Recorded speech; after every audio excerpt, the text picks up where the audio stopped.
Mari berdoa. Kemuliaan bagimu ya Tuhan Allah.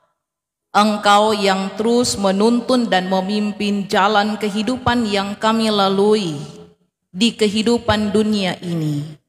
Kebenaran-kebenaran-Mu menjadi petunjuk arah jalan kehidupan bagi kami, sehingga selamatlah jalan hidup menuju pada kekekalan. Inilah kami umat-Mu yang mau lagi menerima pengajaran firman Tuhan untuk direnungkan, tetapi juga untuk diberlakukan. Baik kami sebagai orang tua, tetapi juga teristimewa bagi anak cucu kami, sehingga mereka yang adalah generasi ke depan yang akan melanjutkan kerja pelayanan di masa yang akan datang. Kebenaran firman Tuhan akan membentuk karakter kepribadian hidup beriman di dalam Tuhan Yesus, benar-benar bertumbuh, berakar, dan berbuah di dalam Yesus Kristus Tuhan yang telah menyelamatkan kehidupan manusia. Dan karena itu saat ini Tuhan, kami menyerahkan hidup untuk dibentuk sesuai dengan kehendak-Mu. Pun di dalamnya anak-anak sekolah minggu yang sebentar akan beralih tempat untuk menerima pengajaran iman bagi kehidupan rohani mereka lewat guru-guru sekolah minggu yang telah dilatih, yang telah diberi pengajaran terlebih dahulu, supaya mereka dapat menyatakan kebenaran-kebenaran firman Tuhan bagi anak-anak sesuai dengan kehendak-Mu ya Tuhan Allah. Terpujilah Engkau Allah Tuhan kami, dalam nama Yesus Kristus yang adalah firman yang hidup, kami berdoa. Amin. Jemaat Tuhan, kita akan membaca firman Tuhan di hari Minggu dan sepanjang minggu berjalan ini dalam Ulangan pasal 4. Ulangan pasal 4 ayat 1 sampai ayatnya yang ke-20.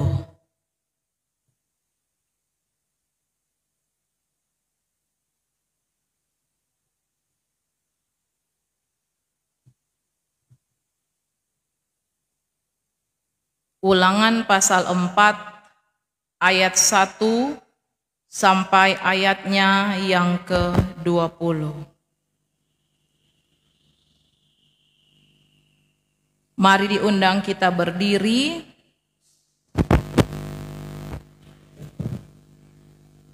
Kita akan membacanya secara bergantian.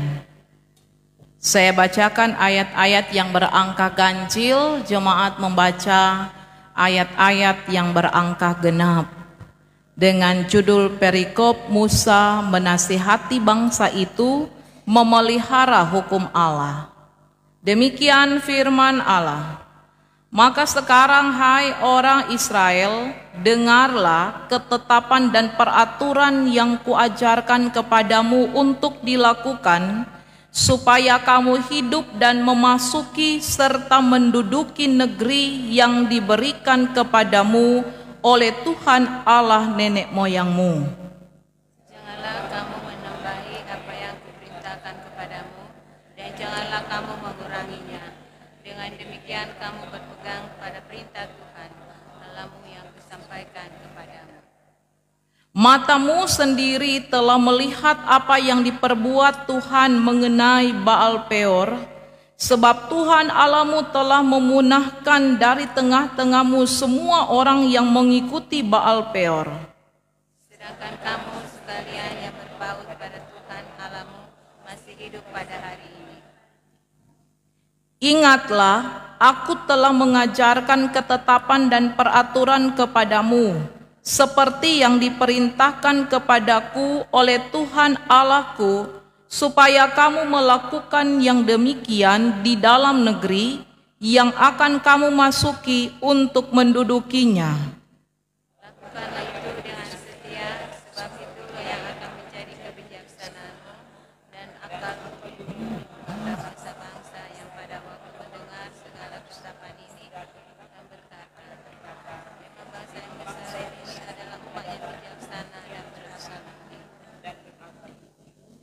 Sebab bangsa besar manakah yang mempunyai Allah yang demikian dekat kepadanya seperti Tuhan Allah kita, setiap kali kita memanggil kepadanya. Dan bangsa besar manakah yang mempunyai ketetapan dan peraturan demikian adil seperti seluruh hukum ini yang kubentangkan kepadamu pada hari ini.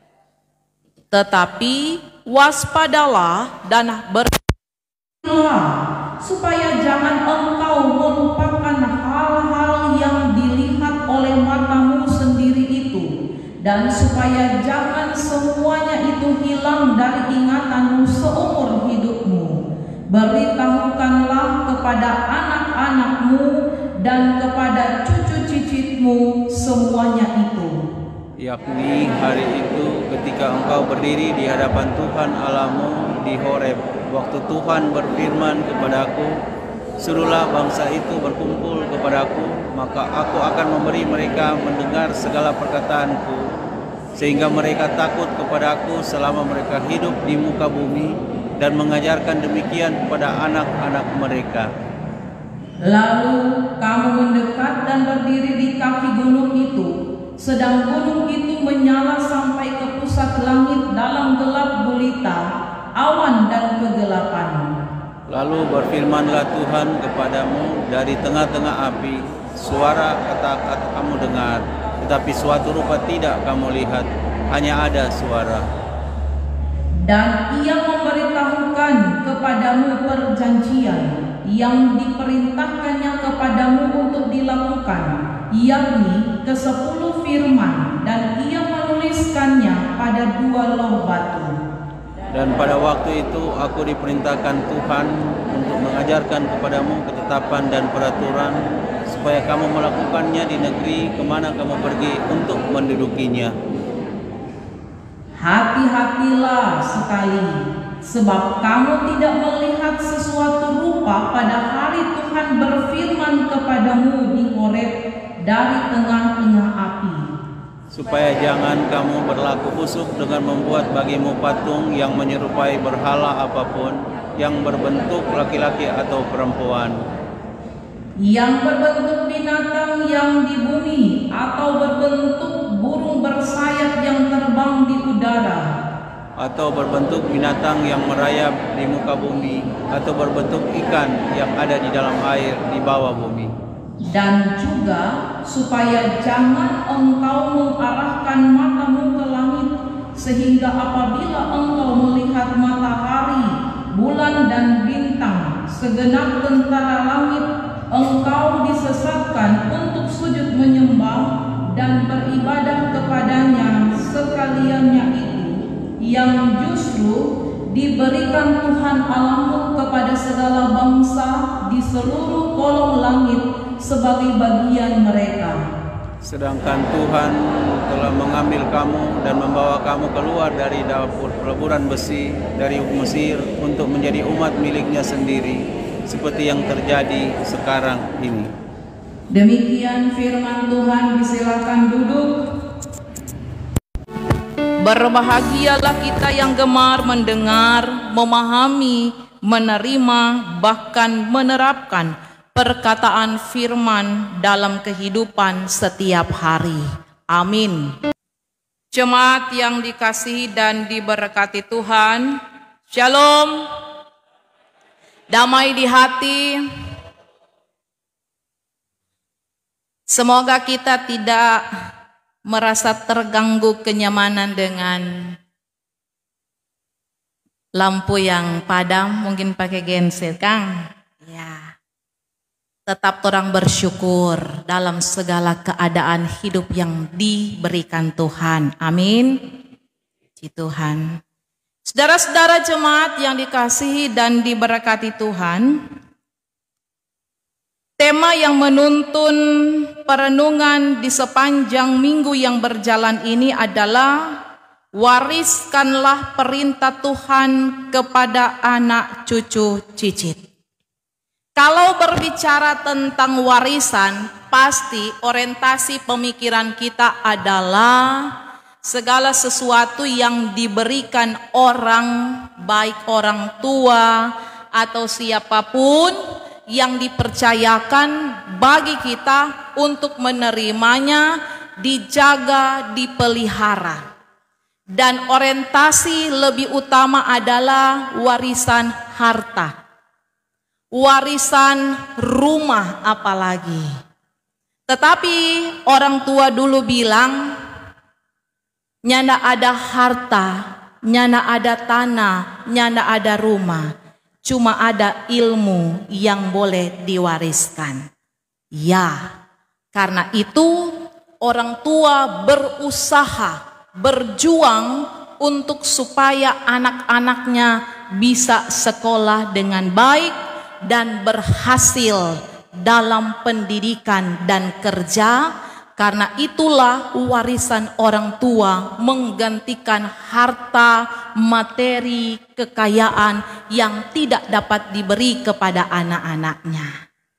Cuma memang kadang anak-anak zaman now ada yang so berharap sekali dengan warisan orang tua.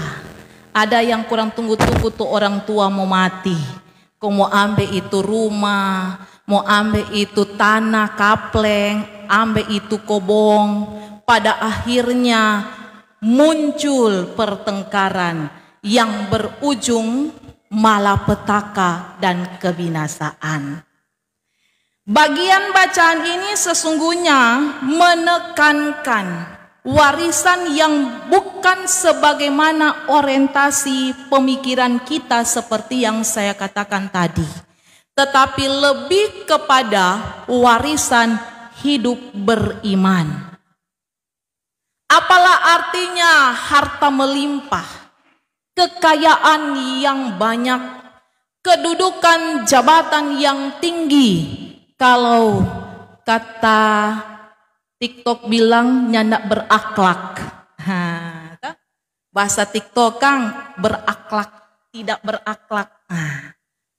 Apalah artinya semua yang kita miliki kalau hidup beriman kita tidak ada apa-apanya.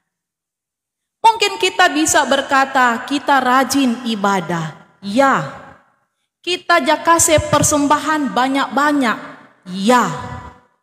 Tetapi apakah itu dibarengi dengan sikap, perbuatan, tutur kata, dan hidup pribadi secara keseluruhan yang taat pada firman Tuhan? Dan mungkin itu hanya banyak dilakukan oleh orang tua. Anak-anak kita sudah mulai terkikis hidup beriman mereka. Karena itu diangkatlah tema ini. Wariskanlah perintah Tuhan kepada anak, cucu, cicit. Melihat keadaan sekitar, dunia milenial sangat membawa pengaruh kehidupan bagi generasi muda dan generasi yang akan datang. Contoh saja, sonya nak bawa Alkitab di tempat ibadah. Kurang bawa apa? HP. Siapa bawa HP? Ada Alkitab di dalam HP. Ya. Anak-anak kita lebih cenderung main lewat game. Orang malah orang tua jakase biasa di tempat ibadah supaya itu anak-anak badiam. Adik napa HP bermain asal badiam ya kan banyak begitu.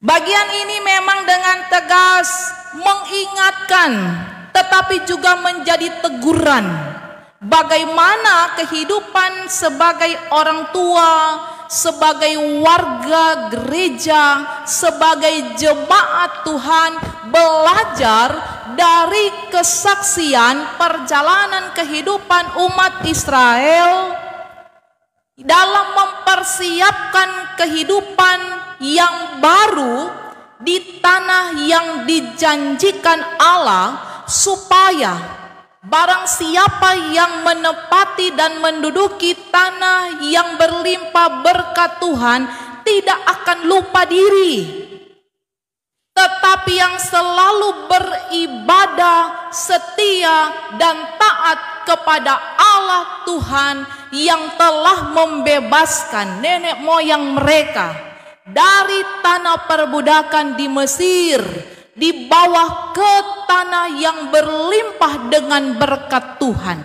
Karena itu 40 tahun perjalanan mereka menjadi proses pembentukan iman, supaya mereka benar-benar terlatih dan selalu mengingat bagaimana Tuhan yang luar biasa dan dahsyat akan kuasa dan kasih-Nya berlaku benar ada dalam perjalanan hidup orang Israel.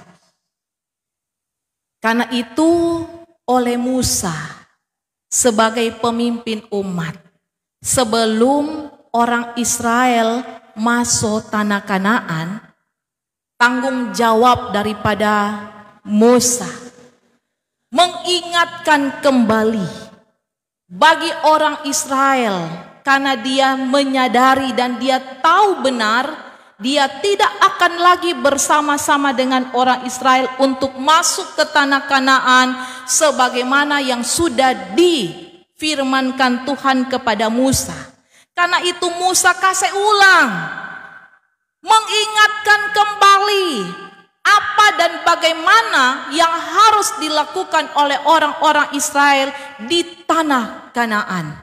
Karena tanah Kanaan itu bukan cuma orang Israel yang akan menempati, tetapi di sekitar tanah Kanaan itu sudah ada bangsa-bangsa lain yang tidak mengenal Allah yang disembah oleh orang Israel. Yang dikhawatirkan adalah bila mana orang-orang Israel, apalagi generasi baru, karena 40 tahun kan bukan perjalanan yang pendek. Yang tua-tua mati, yang generasi setengah tua setengah muda jadi tua, yang anak-anak jadi orang muda, yang orang muda kawin ada anak. Jadi ada pergantian generasi ketika akan memasuki tanah Kanaan.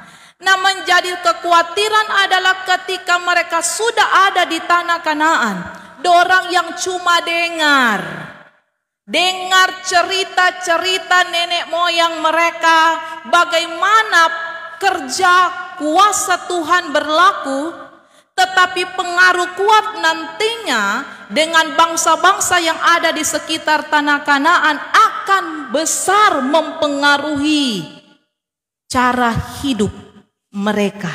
Nah, biasa kan kalau orang tinggal di tempat baru, supaya dong bilang menyesuaikan diri dengan ndak kalah bergaul, kendati so salah iko-iko jo. Nah, ini yang dikhawatirkan. Karena itu kembali Musa kasih ingat aturan, ketetapan dan perintah Tuhan yang harus dilakukan, yang harus ditaati. Tidak boleh tidak ada boleh perlawanan, tidak boleh ada pemberontakan. Harus apa? Ketetapan dan peraturan itu. Itu dalam ayat 1 dikatakan, dengarlah ketetapan dan peraturan yang kuajarkan kepadamu untuk dilakukan supaya kamu hidup dan memasuki serta menduduki negeri yang diberikan kepadamu oleh nenek moyangmu, dan baiklah keadaanmu di negeri yang diberikan Tuhan Allahmu kepadamu. Dilanjut dengan jangan tambah, jangan kasih kurang. Orang kak kadang kang boleh kuat, nanti no baku atur dengan Tuhan. Jadi kadang yang salah jadi benar, yang benar jadi salah. Sama dengan yang berlaku dalam kehidupan sampai sekarang. Aturan dibuat sesungguhnya untuk ditaati, bukan untuk dilanggar. Mara ada orang bilang namanya aturan manusia masih boleh mau langgar-langgar. Pada akhirnya banyak yang tabrak-tabrak aturan. Nah, lanjut kemudian dikatakan, Musa mengingatkan, kamu solia dengan matamu sendiri bagaimana Allah memunahkan orang-orang yang tidak setia dan taat kepada Allah. Di situ dalam ayat yang ketiga, kamu telah melihat apa yang diperbuat Tuhan mengenai Baal Peor, sebab Tuhan Allahmu telah memunahkan dari tengah-tengahmu semua orang yang mengikuti Baal Peor. Apa yang terjadi sebenarnya dengan Baal Peor? Kalau orang baca Bilangan pasal 25 ayat 1 sampai ayat 9, di situ menceritakan Baal Peor itu adalah Baal atau ilah Allah kecil yang disembah oleh orang-orang Moab dan orang-orang di tanah Midian. Dalam perjalanan orang Israel di padang gurun, ini yang dibuat kemudian orang-orang Israel terpengaruh menyembah Baal Peor ini. Dan bukan hanya terpengaruh, yang ada adalah mereka kawin dengan orang-orang penyembah Baal Peor. Pada akhirnya orang-orang Israel karena so kawin dengan orang-orang penyembah Baal Peor, ya otomatis dorang taiko dan kemudian menjadi bagian sebagai orang-orang penyembah Baal Peor. Maka murkalah Allah. Ingat, Allah adalah yang berlimpah kasih setia dan pengampun, tapi Allah juga adalah Allah yang cemburu. Sedangkan orang manusia menduakan cinta, kamain DP cemburu buta sampai mau baku bunuh le. Apalagi Allah Tuhan yang empunya kehidupan ini. Maka ketika Allah murka, Allah bertindak. Dia memunahkan 24.000 orang mati. Betapa amarah Tuhan itu sungguh tak dapat lagi terbendung. Dari peristiwa ini menjadi teguran keras yang kembali diingatkan oleh Musa. Jangan sampai murka Allah yang berlaku ketika mereka menjadi penyembah Baal Peor akan juga terjadi di tanah Kanaan kelak ketika mereka menempati, karena yang masuk adalah generasi muda.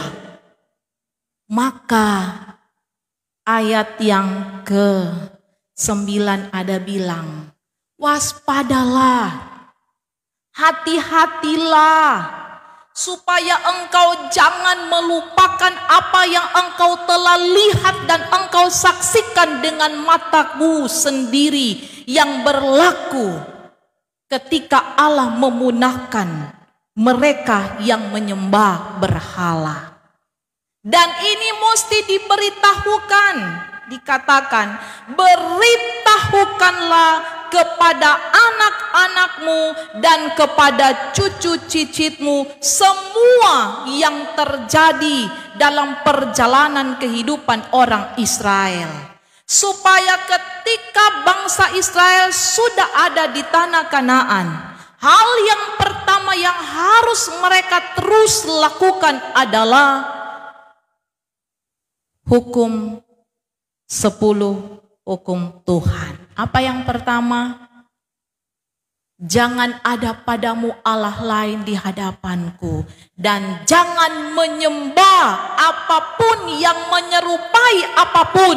Mau dia bentuk hewan, mau bentuk apa saja, jangan pernah menyembah Tuhan Allah selain daripada Allah yang disembah oleh orang Israel. Ini yang pokok. yang harus diingatkan, yang harus diberitahukan. Karena itu, pada ayat yang selanjutnya dikatakan, mulai ayat yang ke-13 seterusnya sampai seterusnya, supaya jangan kamu berlaku busuk di hadapan Allah dengan membuat patung yang menyerupai apapun, yang berbentuk apapun yang ada di muka bumi ini, dan jangan menyembah apapun termasuk yang ada di atas, mau dia matahari, langit, bintang. Kita ingat, ada mereka yang menyembah matahari, ada mereka yang menyembah bintang, termasuk orang pejaman dulu. Bintang apa ngana? Oh, bintang Leo. Apa DP asmara di situ, Kang? Kalau mungkin ada bapak ibu yang sejaman dengan torang pasti tahu, Kang. Ya, so mulai buka buku-buku apa DP nama dulu, Kang? Top sekali kok dulu. Kalau perempuan-perempuan Femina atau ya, atau koran-koran lebih dulu mau cari tuh bintang. Kita pe bulan, oh bulan ini, oh kita pe bintang ini. Apakah kita pe ini dan ini dan ini dan ini. Banyak sekali di situ ramalan bintang. Ada orang yang percaya dengan itu. Nah, ini yang diingatkan. Bapak, Ibu, Saudara yang kekasih dalam Tuhan. Karena itu dengan mengangkat tema, wariskanlah perintah Tuhan kepada anak cucu cicit. Artinya, sampaikanlah, beritahukanlah lewat pengajaran, lewat didikan, berulang-ulang kali kepada anak cucu cicit cecet dan seterusnya. Siapakah Allah yang kita sembah? Bagaimana Allah dengan kasih dan kedahsyatan kuasanya berlaku atas kehidupan manusia dan dunia. Karena itu, beritakanlah firman bagi anak cucu kita. Ajak dorang beribadah bersekutu, latih sejak masih kecil. Kasih belajar dorang berdoa. Ingatkanlah apa yang menjadi perintah Tuhan, larangan Tuhan. Amsal 3 ayat berapa di situ ada bilang? Dikatakan, janganlah kiranya kasih dan setia meninggalkan engkau. Kalungkanlah itu pada lehermu, tuliskanlah itu pada loh hatimu. Ulangan 6 dikatakan, ajarkanlah berulang-ulang kali kepada anak-anakmu, bicarakanlah bersama dengan mereka apabila engkau duduk di rumahmu, apabila engkau sedang dalam perjalanan, apabila engkau berbaring dan apabila engkau bangun, bahwa Allah kita itu esa. Kasihilah Tuhan Allahmu dengan segenap hatimu, dengan segenap jiwamu, dengan segenap akal budimu, dengan seluruh hidupmu, supaya baiklah keadaan hidupmu. Nah, ini diingatkan kepada kita orang tua.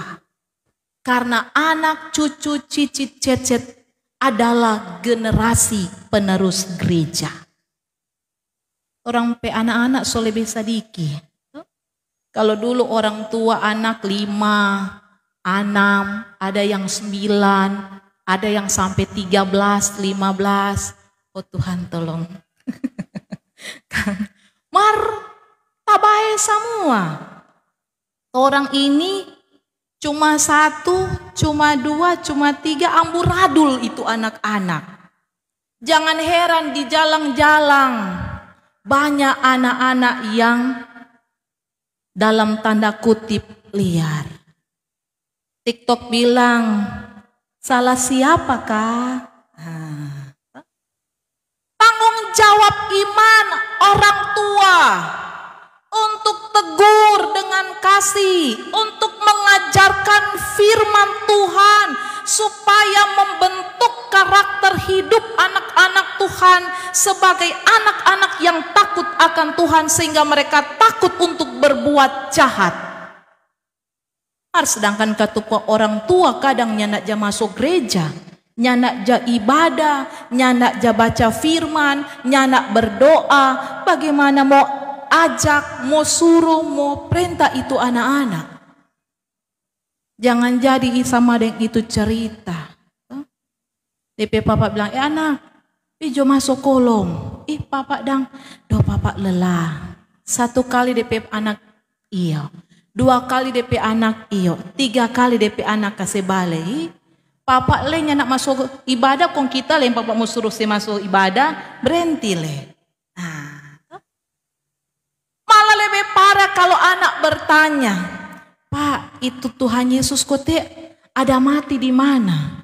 Kok DP papa bilang, pitanya jopa mama atau pitanya jopa pel Susana. Papa denin tahu udah mati di mana? Bahaya. Karena itu orang tua harus pertama-tama yang memberi pengajaran dan didikan. Keluarga menjadi dasar pengajaran iman hidup anak-anak ke depan. Kalau orang pe anak-anak sonya nak tahu Tuhan, berarti dorang so nak takut dosa, maka akan banyak kejahatan yang dilakukan oleh anak-anak Tuhan. Dan jangan menyesal, gereja yang megah dengan fasilitas yang ada AC, ada LCD, kurang tahu baca, kurang tahu duduk nyaman.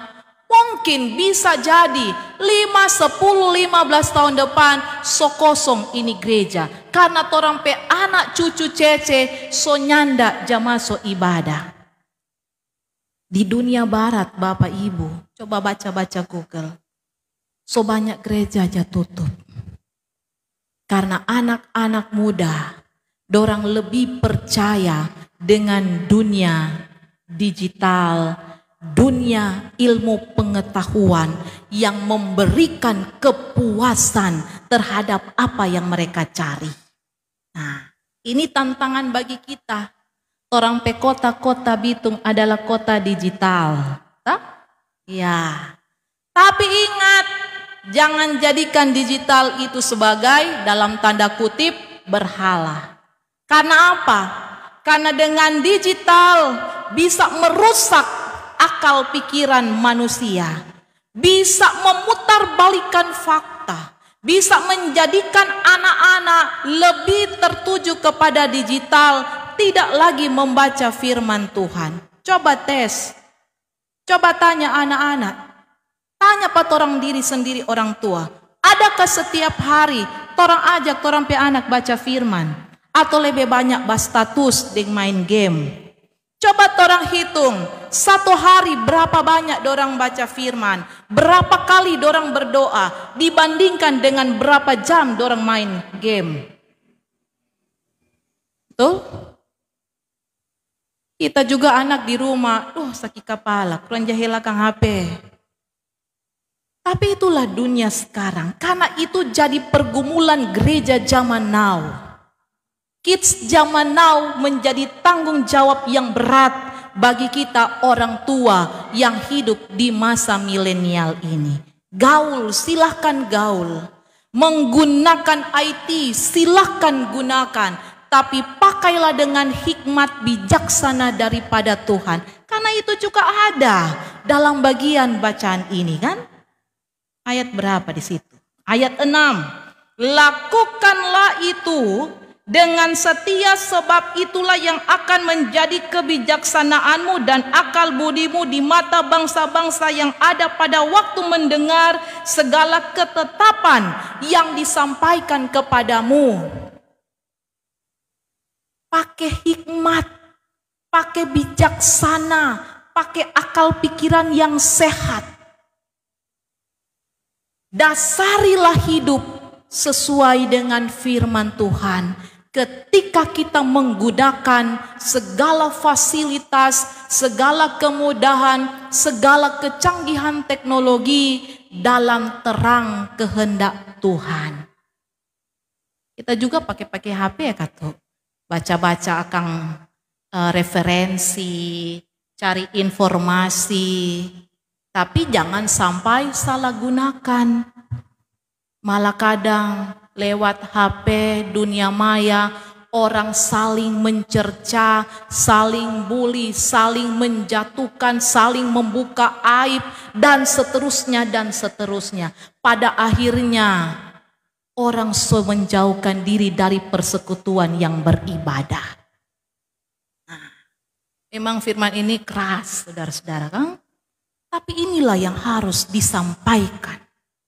Inilah warisan iman yang tidak dapat terbeli karena memang tidak terbeli. Dan warisan ini bukan cuma warisan selama hidup di dunia, tapi ini menjadi warisan jaminan hidup kekal. Warisan harta bisa habis, warisan ilmu bisa selesai seiring dengan hidup berakhir. Tetapi warisan firman Tuhan menjadi penuntun arah jalan hidup dalam anugerah keselamatan kekal. Amin. Beritakanlah firman Tuhan bagi anak cucu kita. Jangan pernah bosan, jangan pernah lelah, jangan pernah pastio. Sediakan waktu untuk bersama dengan keluarga kita berdoa, baca firman Tuhan sebagai benteng pertahanan hidup beriman dalam keluarga dan anak-anak kita ke depan, bahkan menjadi benteng pertahanan dalam persekutuan umat Tuhan, gereja Tuhan, sehingga gereja Tuhan akan tetap terus hadir, ada, mendatangkan damai sejahtera, hidup yang mengasihi Tuhan Allah, yang mau selalu beribadah kepada Allah Tuhan dalam kesetiaan dan ketaatan melakukan kehendak Tuhan. Amin.